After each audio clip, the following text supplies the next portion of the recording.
Hello, Ram family. How are you doing? This is season 2 of Articulture, our first episode back, and it's the 4th week.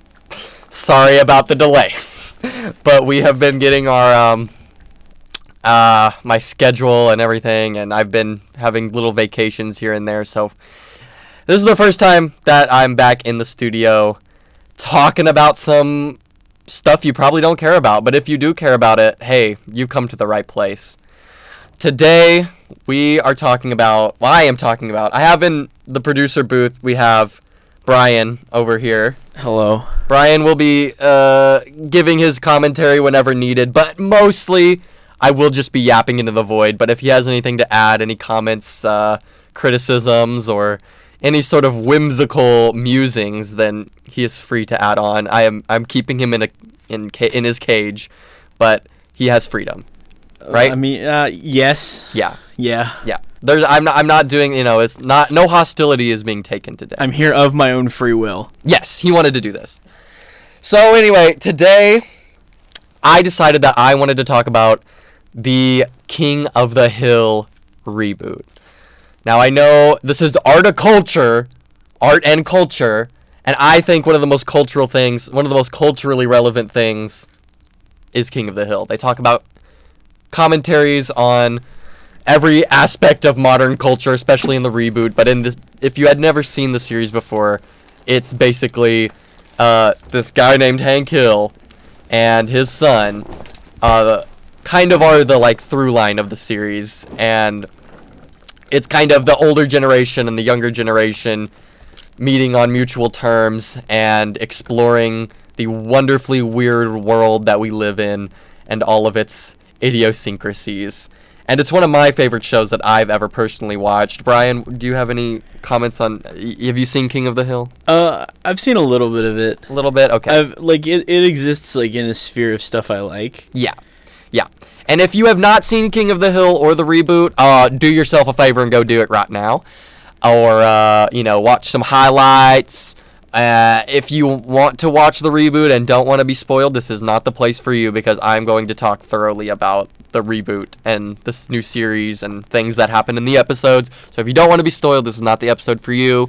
But if you don't give a gaff, and if you're just here to rock, or if you love the reboot, have seen it, and want to hear somebody talk about it, let's freaking go. One thing I do just want to interject. Have Go you ahead. seen the Futurama reboot? Yeah.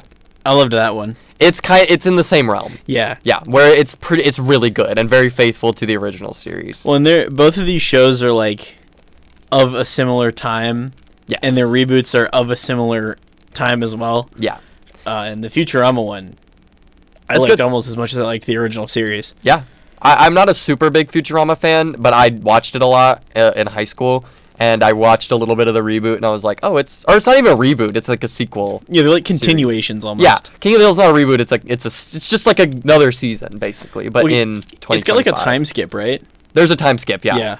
But in all aspects, things pick up from where they left off. The characters are the same. We'll kind of go into that right now, actually. All of the characters are aged up 21 years, right? I think. Something like that. Something like that. Because Bobby, the kid from the original series, he was 13, 14 at the end of the original series. And he picks up and he's 21 and owns his own restaurant and is making quite a name for himself and being, the great little guy that we all know and love.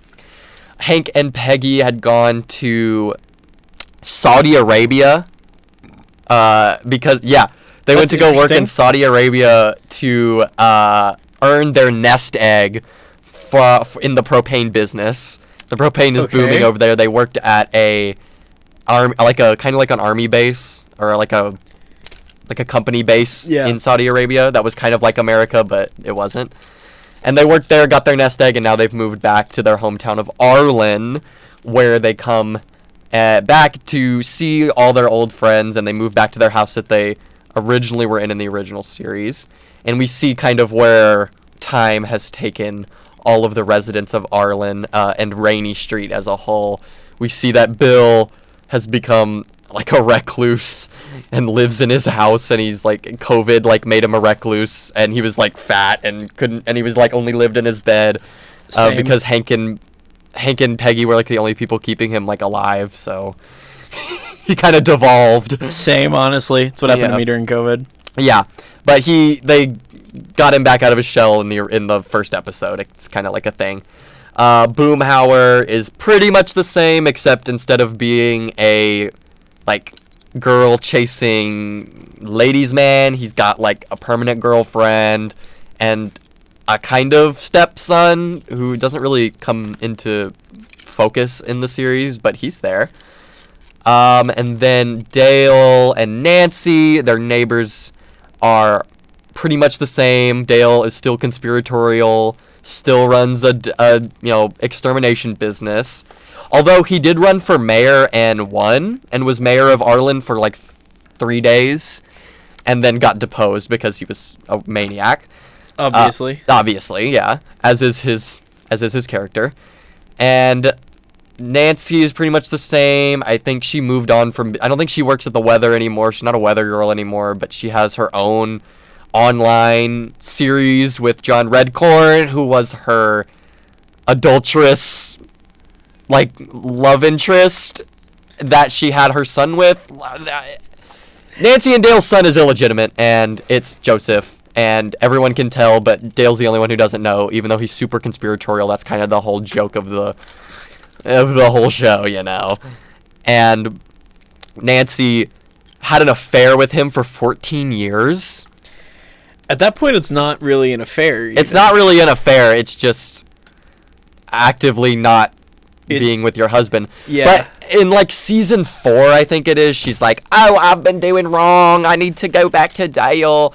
And she does, and that's kind of how it stays for the rest of the series. And that seems to be the case in the reboot series. We don't see John Redcorn and Nancy doing anything suspicious. The only thing is they have a YouTube show called Selling Arlen, which is like a real estate YouTube show, and they co-host it together. But that's all that we really get about Shockingly common in real life. Shockingly common in real life, yes. A weird amount of those exist. Yes. And then just rounding out the main cast of characters on Rainy Street, we have Con and Min and Connie, their daughter, who are the Laotian neighbors across the street. And Min is not really in focus for a lot of episodes. She's kind of doing her own thing. She has a blog, A Moment of Zen with Min, or something like that. And she's kind of just serving the same role that she had in the original series, just kind of a friend of Peggy's. But it is revealed in the... Let's see. In the second to last episode... third to last episode in the series... In the season...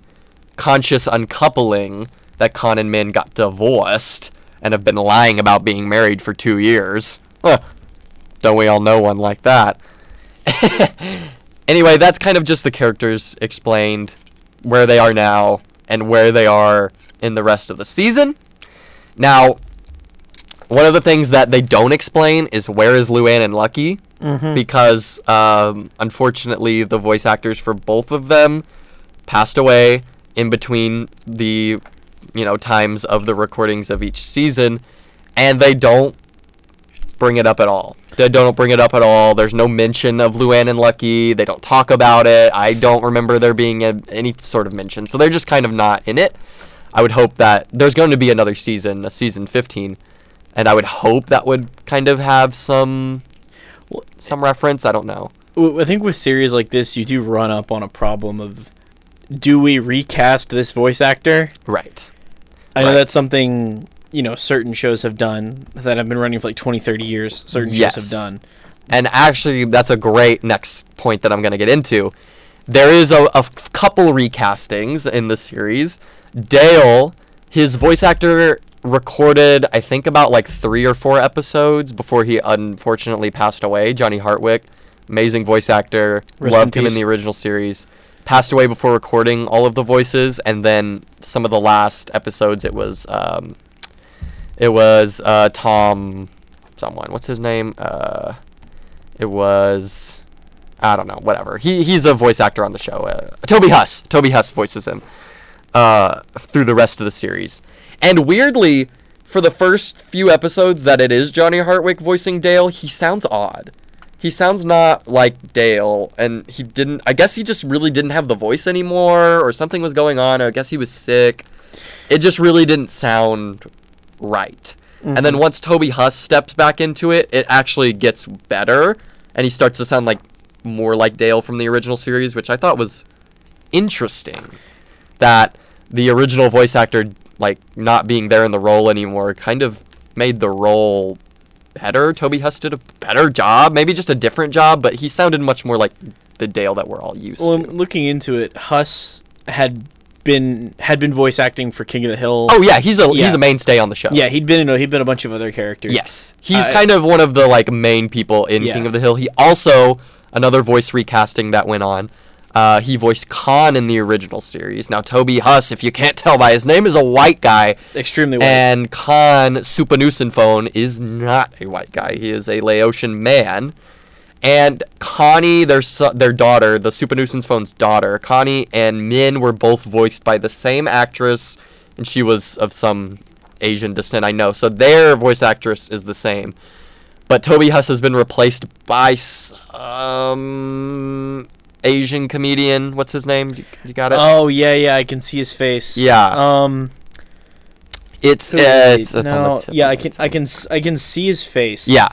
Well, they replaced his voice. He's only in one episode. Khan's only in one episode in Conscious Uncoupling, the one that bears his name.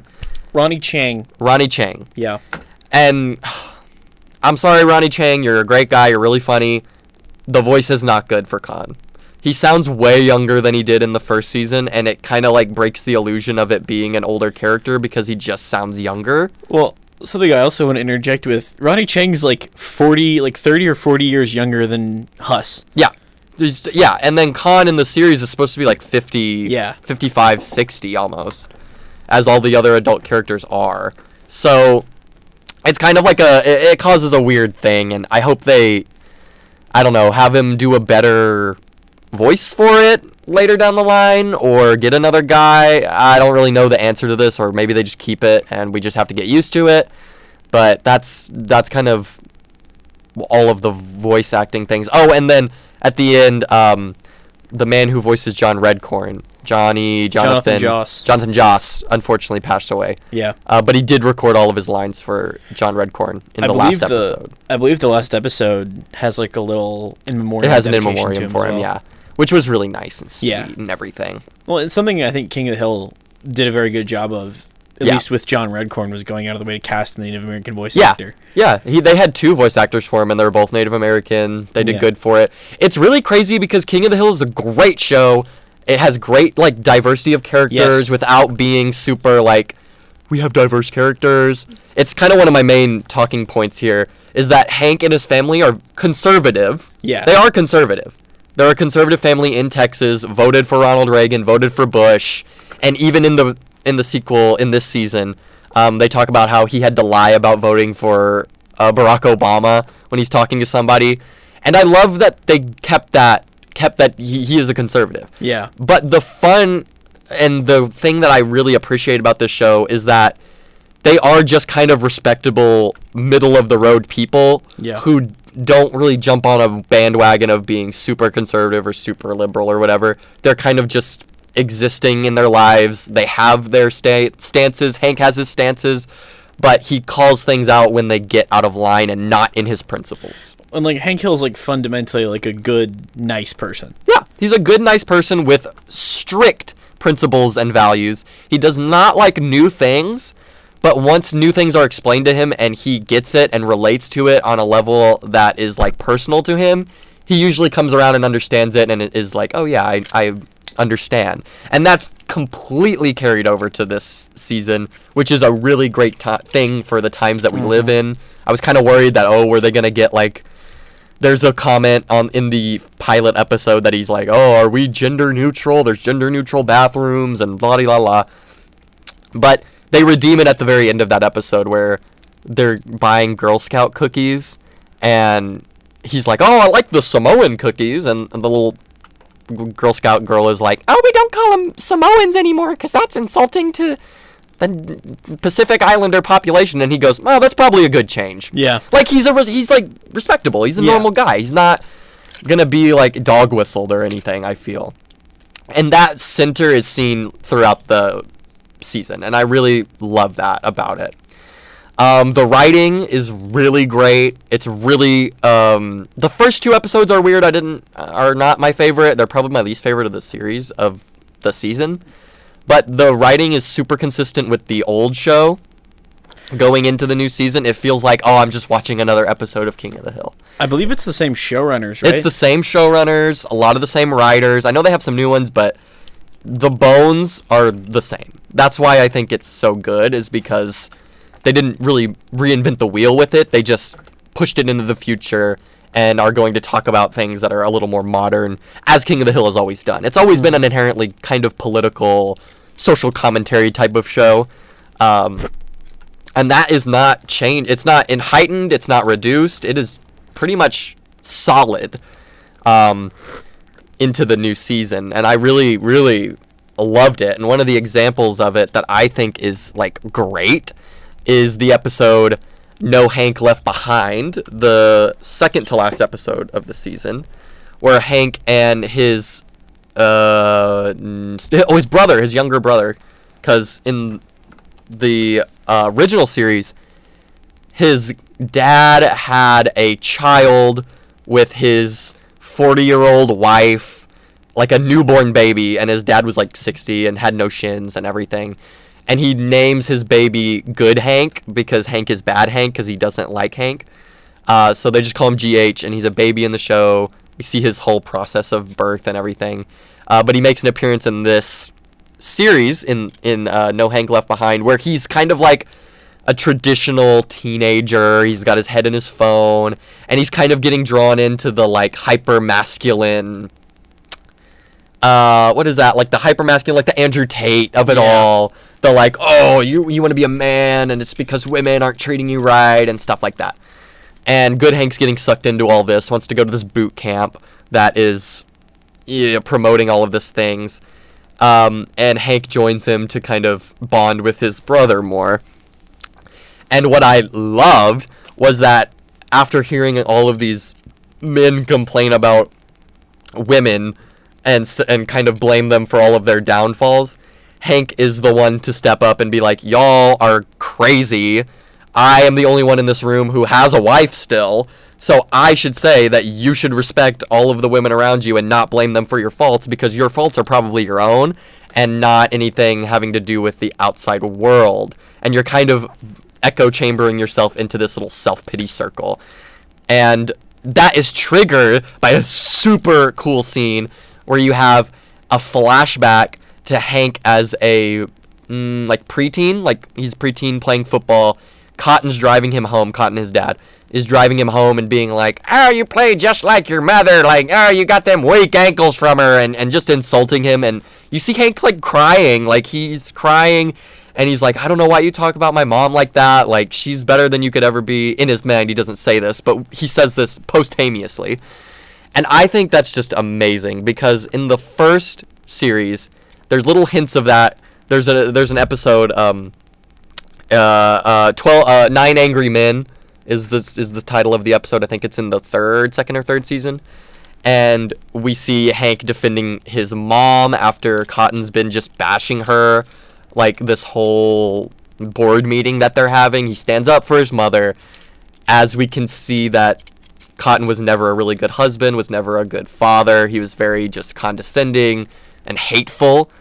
And that getting triggered from this like toxic masculinity group, and having Hank kind of have this little trauma moment and standing up and trying to be different from his father, is just like, oh, as a fan of the show, it really like gave me some warm fuzzies on the inside. I was like, oh yes, like that's what I wanted to see, that like really good character development. Yeah, it's just amazing. And also, the Cotton trauma brings up one of my favorite scenes from the original series, which is when Cotton died. My favorite scene, when this character dies. When this character died, because it's like an actual, like, he's like he's like dying, he's physically dying, but he's like resisting it. And Peggy goes up to him. It's like the best Peggy moment in the whole show. And she's like, you have been literally the worst person to be around for everyone who exists around you, and I hope that you live forever. I really hope you do. Like, I hope you live forever, because you have caused hell on earth for your son, who has only ever tried to make you happy, and you have never given him a chance. And that, like, that was reflected in this season with this moment in the episode with Good Hank, I feel, and it's a great, like, legacy moment, I feel. And also, Peggy's a freaking G. Everyone hates Peggy. Not everyone hates Peggy, but I think a lot of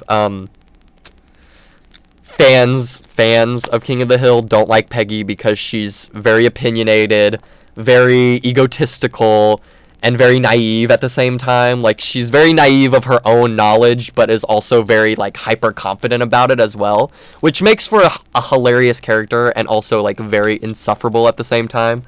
But in a way that I am always, like, I think is very endearing. And I think a lot of people hate on her a little too much.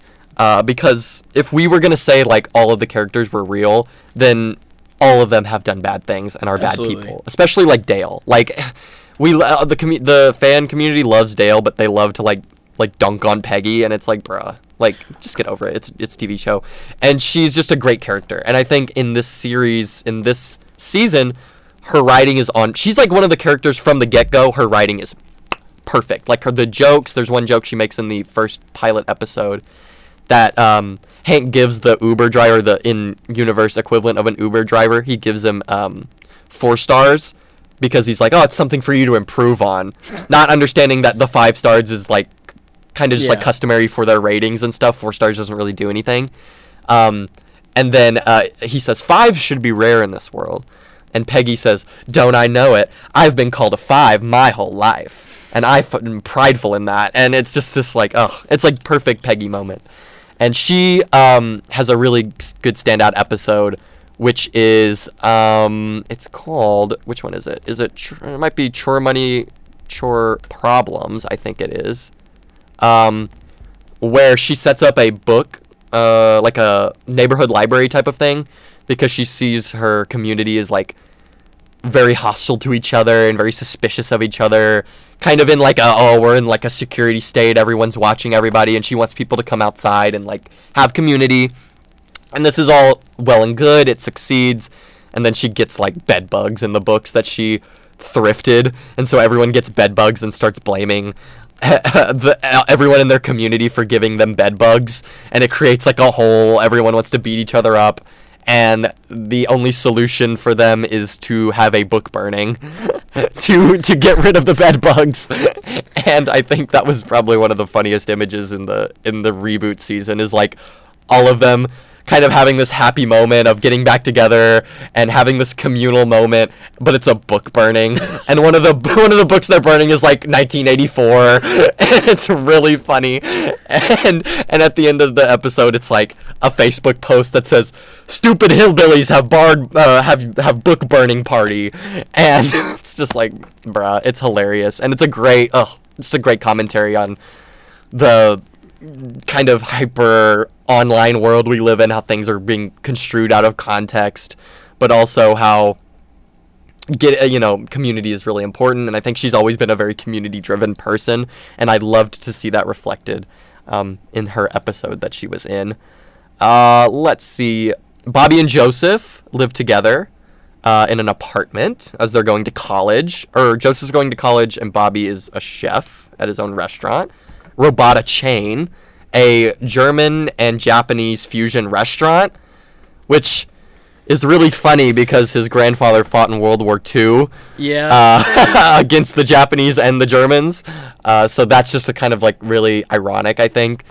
And it's also, he uses a style of cooking that is requires charcoal, which his father, Hank, who is a avid propane salesman, is against. There's a whole episode about it. And they also get into like cultural appropriation when Bobby tries to get this certain kind of charcoal from this Japanese guy. He's like, "Are you even Japanese?" And he's like, "No, I'm just white." And the guy who also owns it with him is Laotian, so they have no Japanese people at this Japanese and German fusion restaurant. And that's a whole talking point. And the guy who owns one of like the Japanese charcoal company he's a black man who was adopted and raised by Japanese parents. And so he's like, "I am Japanese," and it's this whole kind of it's just really funny. It's a great visual on that, and a great response to like the cultural appropriation thing. And he also visits an Italian restaurant where they're all like stereotypes of like the Sopranos, and Bobby makes like a joke about them being like the guy from the Sopranos, and they're like, "Hey, that's culturally insensitive, what are you talking about?" And they just do this like ha thing, and it's just really funny.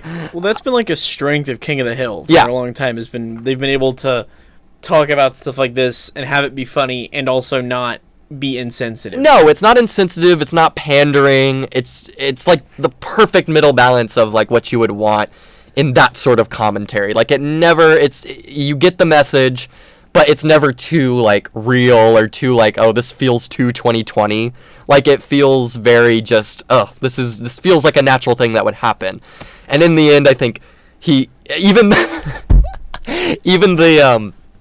the Germans get mad at him because he's not German at all, and he's making German food, and they're like, this isn't good, like this is not traditional German food.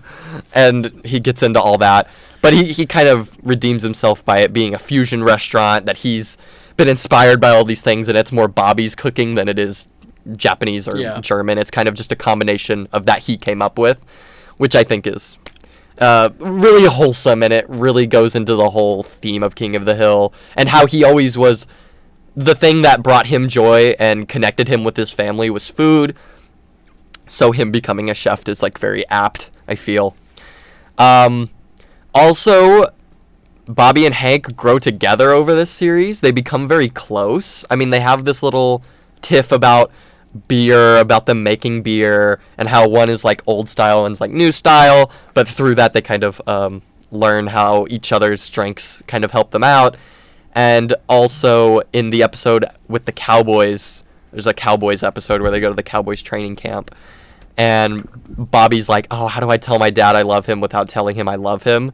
Like, can I just tell him like through actions, basically?"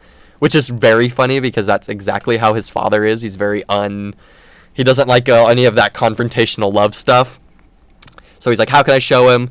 Because he witnesses a guy die in his restaurant that's like exactly like his dad. And he's like, oh shit, I need to like have a good relationship with my father before he dies. And so we kind of have this whole arc of them getting close to each other and getting a really good moment of them having a really substantial conversation with each other where they just kind of vocalize mutual appreciation of each other. And that is something that didn't really happen a lot in the original series, and I think it felt like they had grown up. It felt like these characters are real people who I have seen grown up into more, like, they're more confident in their emotions for each other as their relationship has developed over the 20 years that they have been living and interacting with each other that we haven't seen. So I think that's just an amazing bit of writing and a really good, it's just nice. It just makes you feel good. And I think that's what this series has done really well, is just making me as a fan of this show feel like, oh, I'm in good hands. I never felt anxious watching an episode. I was never like, oh god, what are they gonna do next? Is it gonna ruin everything? Like, I was like, oh, it's gonna be good. Wherever they go with it is where it was supposed to go. And I think that's the mark of a good kind of, not reboot, but sequel series, I think. Yeah. I agree with that, like, foundationally. Yeah. Especially if they managed to like keep a lot of the writers' room and keep the showrunners and keep the feeling of the show and keep that together. Yeah. They're primed for however many seasons they want to do. They really are. And that's kind of, it just feels warm. It feels like I'm going back to just going back to King of the Hill. I'm just watching new episodes of King of the Hill, which I had never done in my life because I have always watched King of the Hill. Like, I've seen every episode thousands of times. Like, I don't remember watching one from the first time. So it was a really cool experience to get in there, watch a new episode, and have it feel like it would feel when they were still coming out. And that's, like, something that, I mean, I've seen a lot of reboots and sequel series and stuff like that, and sometimes it don't feel like that. Mm-hmm. Sometimes it doesn't feel the same, and this felt the same, but evolved, and just, it felt like we were back in this world, which I was just over the moon about, really. It's not the kind of sequel series that they made just to make a sequel. Yes. They made it because they actually wanted to go back and do new things in that space. In the modern context. Because it's like we are already in a super politically divided country. There's a lot of crazy stuff that's happened with social media and all this. And I think they just do a great job of making commentary on it without it being... Like, I feel like, when you make commentary about, like, social media and politics and things, it can have a feeling of being a bit, like, contemporary and feeling too, like, in the moment. Like, I think with Futurama... I've seen a little bit of that. I don't know if it gets into anything crazy like that, but I've seen them bring up like Hulu or like smartphones, and it just feels like kind of jarring a little bit because they already lived in the future. Kind of had been doing that. Oh, okay. Because Futurama got canceled like 3 times. Yeah, very Family Guy vibes. Yeah, in its original run. Because they went from TBS to Fox to... Yeah, it went from, like... something else. It went Comedy from, like, Central. Fox to Comedy Central. TBS to Comedy Central back to Fox. Yeah. So it changed broadcasters. The last of the normal seasons was only available online for the longest time and never actually aired on TV. Interesting. So Futurama kind of had been doing they canceled television shows thing for a while. Okay. Sort of in the same way you would see some of these other shows, like Family Guy in its earlier runs, be like, they're going to cancel us. Yeah. They make commentary about it. Exactly. Yeah. Which King of the Hill has never been that kind of show. So I'm glad that they didn't do anything like that. Because they could definitely have...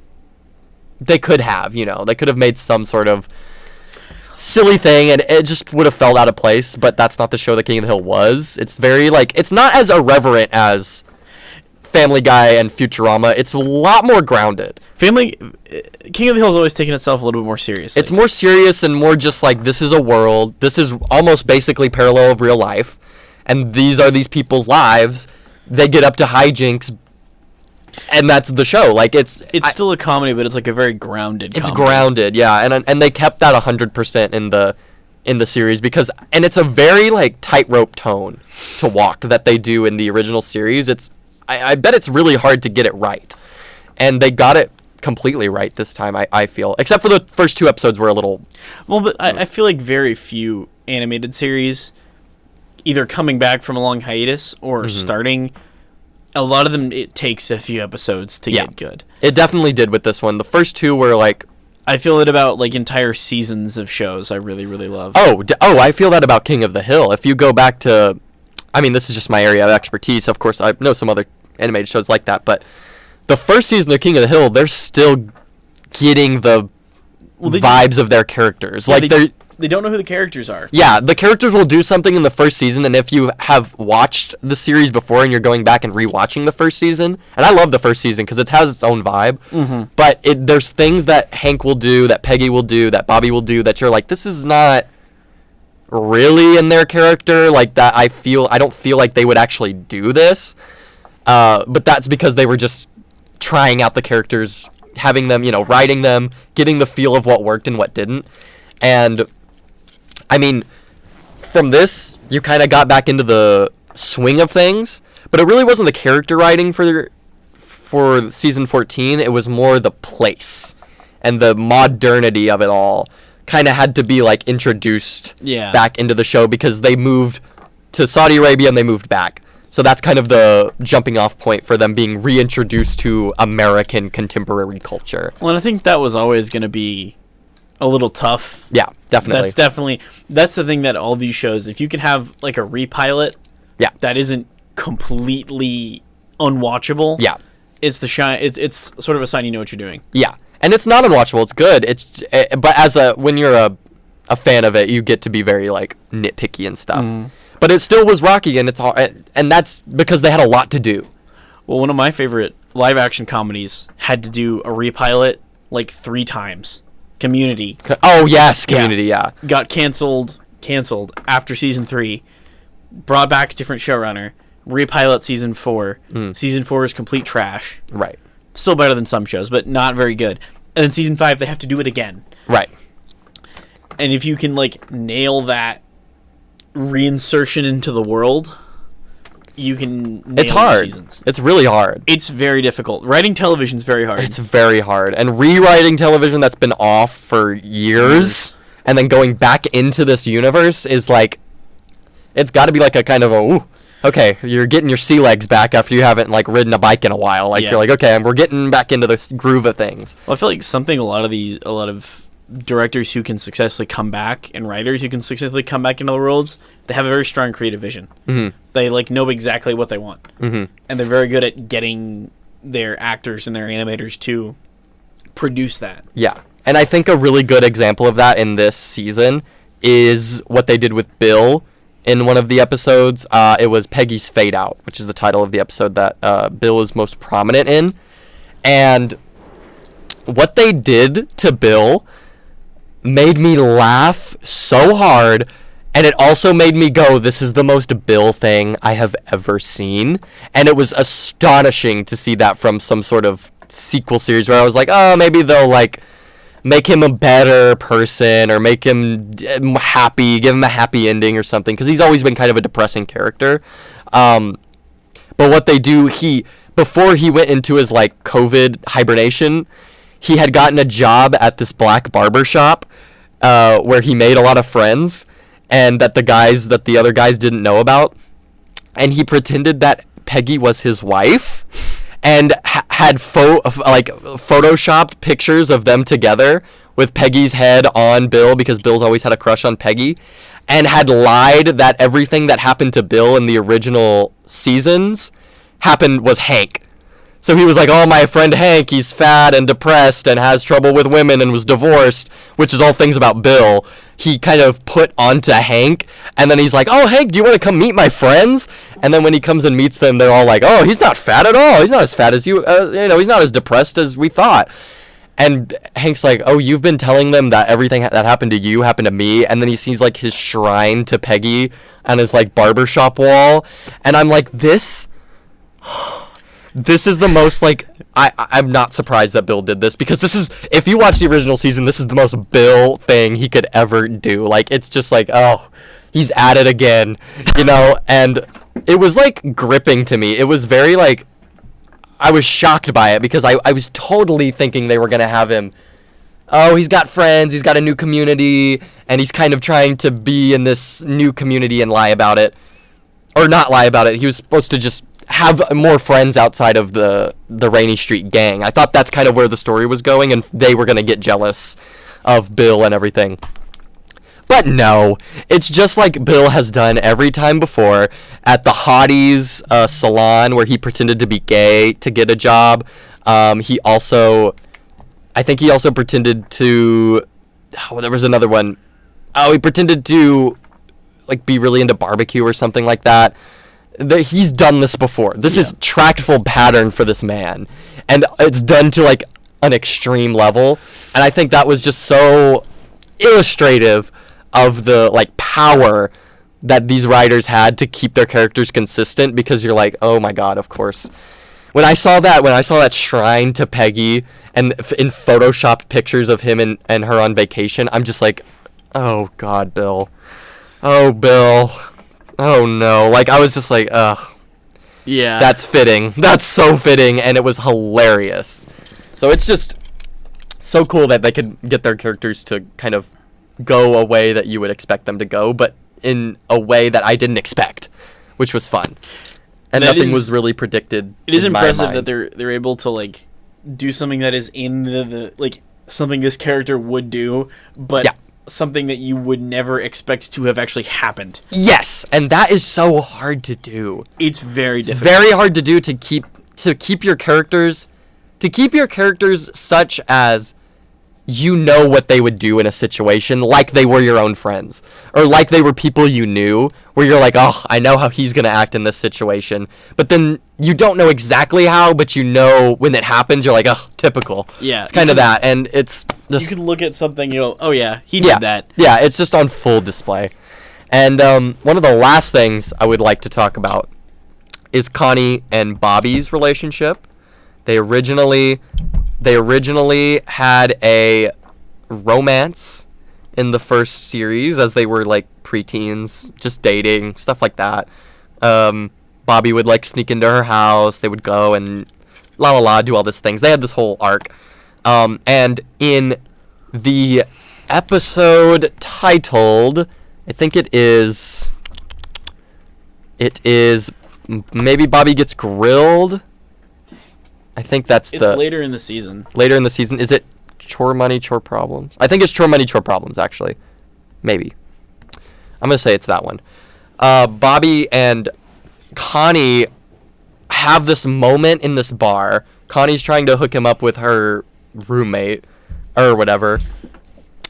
And they have this moment at this karaoke bar, and they sing LeAnn Rimes' How Do I Live, which was the song that they had their first dance to in the season 3 episode Love Hurts and So Does Art. Like, it was just, and they had the little karaoke moment, and they had a flashback to it, and I went, oh my god, that gave me like goosebumps, and I was like, oh, that's how you do like a callback and a flashback without being like eye rolling about it. Like, it was just like, oh, I love it.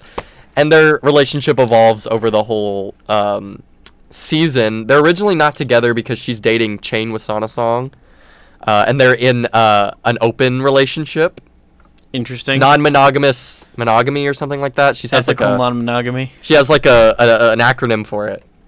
But Bobby says like, he's like, I don't understand this, and Connie's like, well, you wouldn't because you're husband material, not boyfriend material. And there you go. Yeah, and so at the I think it's like one of the last episodes, they do start dating. But one of the things they run into, which is so funny and also feels like a commentary from the writers, is that they're going on these dates, but they're doing things that their preteen selves would like to do. So Bobby takes her to a symphony because she used to play violin when she was a kid, and she doesn't she doesn't touch the violin in years because she's in college and has other things to worry about. So he's still operating on that preteen version of her. And then when Connie plans it, they go to like this what is it, a trampoline amusement park? Yeah. And it's very like something Bobby would like as a kid. And I feel like that's kind of the writers being like, this is almost something we could have fell into writing this show, is going back to the things that we know work, but maybe don't work anymore because our audience has grown and developed and the world has grown and developed.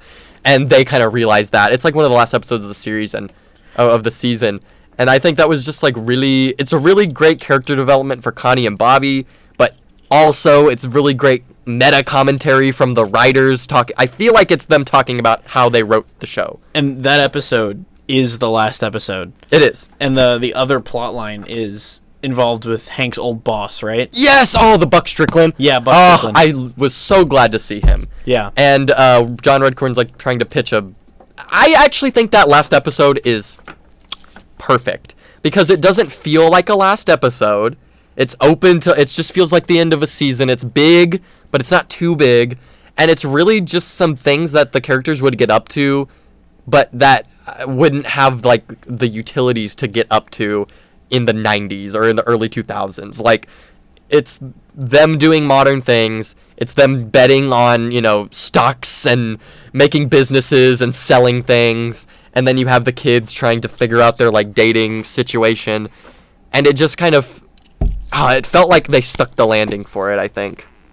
And I really can't talk enough praise to this sequel series enough. And I know I haven't really spoiled a lot, I will say. I've talked about characters and scenes and things that I thought were funny, but if you have not seen it and you have watched to the end of this agonizingly long conversation of me talking vaguely to myself, then you can still find enjoyment in the reboot series because it is really good. Go watch the original series, please. I think a lot of kids were turned off of it because it came on right after Cartoon Network. Right, it was the first show in Adult Swim. So if you were afraid to watch Adult Swim when you were like a kid, you would get dissuaded because it was the first one.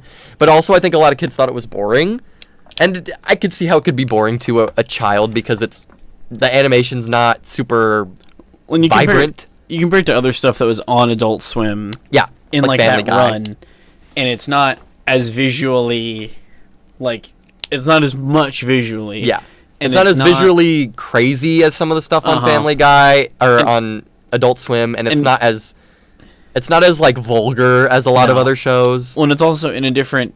There are people who were watching Adult Swim for stuff like Toonami. Yeah, and it was like not their Toonami. anime block, and it's completely. Yeah. I'm sure some people picked up a love for King of the Hill because it came on before Toonami, but they're, especially back when television programming mattered a little bit more. God, I wish it still did. There's an art to television programming. There is, and I loved looking at the Adult Swim lineup and how it kind of goes into the valley of being adult, and then the really crazy stuff is on like at 2 or 3 in the morning. I remember watching Adult Swim at like 2 in the morning in a hotel room as like a 16-year-old. Oh. And it's like the Eric Andre show. Yes, canon event. Yes, yeah, canon event. Or like Space Ghost Coast to Coast. Yes, or it was like crazy stuff. I think it was Eric Andre, Space Ghost, and then Mike Tyson Mysteries. Oh, Mike Tyson Mysteries! I'm just like, what is going on? Mike Tyson Mysteries. What am I watching? Like, what are we watching? Or it would be like Aqua Teen Hunger Force or some crazy show like that. Why is Norm Macdonald a pigeon? Like, yes. What is? Mike Tyson Mysteries. If you haven't watched Mike Tyson Mysteries, go give it a watch. Yeah. Give an episode of You. It's fun. If you haven't seen the Eric Andre show, go watch it. The Eric Andre show is not for everyone. There are some people who cannot watch the Eric Andre show, but if you like chaos in your television, his episode with Tyler the Creator is like, oh God, I need to watch that. One of the most manic pieces of media I've ever seen. Basically, what I want you to take away from this episode is that you should go watch King of the Hill. You should actually just go watch old Adult Swim programming in, like, I've seen YouTube videos of, like, here's an Adult Swim block. Like, they just post it. They'll just post, like, it with commercials, with everything, with the bumpers, the art of the bumpers. Oh. Yeah, Adult Swim still has the best bumpers. It still does. Yeah. And they still do it, like, on Hulu. They still put it on there. Yeah. And I love that because it's, like... Well, their commercials were, like, pretty good. Yeah. They weren't like normal commercials. They were like not bad. Adult Swim had entertaining like commercial and advertisements while also giving you crazy inventive programming. Like, and Adult Swim's the one who I think they were the ones to pick up Smiling Friends, right? Yeah. They picked up Smiling Friends on normal TV. Yeah, which is like that's so perfectly fitting for Smiling Friends. That's a perfect home for it. Smiling Friends is like 2024 Aqua Teen Hunger Force. Yeah, it basically is, and I think moral of the story, go back and do some history on Adult Swim because I think it's a really cool and subversive place where animation could be allowed to be more than a kid's program. Even if you're just sort of broadly into animation. Yeah, if you're broadly into animation, programming, TV, even like if you're into radio, they've got some crazy like just like things like that where they would play the national anthem at the end of the thing, which is a whole TV end of broadcast day thing. And I really am a geek about Adult Swim, and that's kind of because of King of the Hill. And I think if you haven't seen King of the Hill and you're in the modern day, it's one you need to watch. It's one you need to go back and watch because it is wholesome. It's funny, wholesome, but wholesome in a way that's adult. And the characters are great, and there's just so many fun plots that happen, and I think you'd be doing your service if you went back and watched it. 24-minute episoes, too. Yeah, they're 24-minute episodes. You can watch them bang, bang, bang. There's like 13 seasons, though. Uh-huh. But I would say that if you ever see me in public and you want to know a thing about King of the Hill, just come up and ask me, and I'll tell you which seasons you really don't have to watch. Because if you're a really big fan of it, go watch every episode. But I will say, as a big fan, there are some seasons that are like, it kind of dips into like, we're getting to Flanderization sometimes. Well, that's a little inevitable. Even I have a few shows I really love, and I will tell you the same thing. Yeah. Stargate SG-1, you don't need to watch season 1. Yeah. Watch the first episode, the last episode, and the one good one in the middle. Yeah, exactly. It's kind of like that. It's like if you really just want the highlights, I can give you the highlights. Yeah. But if you want to delve deeper, you're not going to be disappointed. Like when I say that there's a bad episode of King of the Hill, that is still a really good episode of television. Mm-hmm. It's just King of the Hill has a very high bar, and sometimes those later seasons kind of didn't reach it all the way. And as a fan, if you're watching it, you can tell. But that's kind of going to wrap us up for today. I hope you enjoyed this little soiree into the King of the Hill universe. And I hope you enjoyed me and Brian just going off about some things we like. Have a wonderful day. And I'll see you next time on Articulture.